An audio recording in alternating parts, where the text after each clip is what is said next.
আসসালামু আলাইকুম রহমতুল্লাহি ওয়া বারাকাতুহু। আসলে আমাদের হুকুমগুলো হলো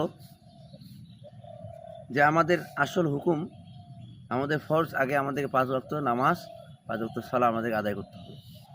পৃথিবীতে এখনো অনেক ইতিহাসকর অনেক প্লেয়ার আছে যারা ক্রিকেটার, ফুটবলার, তারা কিন্তু অবশ্যই তাদের মতনই কিন্তু খেলে।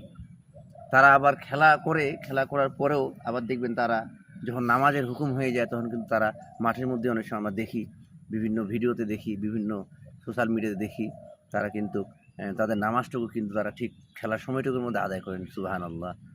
তো আল্লাহর প্রতি যে তার ভালোবাসা এবং কি তার খেলার প্রতিও তার ভালোবাসা এবং কি আল্লাহর আনুগত্য সে কখনো ছাড়ে না। এবং পৃথিবীতে আমরা বিশ্বের ইতিহাসে এবং অনেক খেলোয়াড় দেখেছি যারা ফুটবলার, এমনও ফুটবলার আছে, কিছু মুসলিম ফুটবলার যারা আছে, তারা তারা দেখা যাবে যে খেলার মাঠের মধ্যেই খেলতে খেলতে নামাজ তারা আদায় করে নেয়।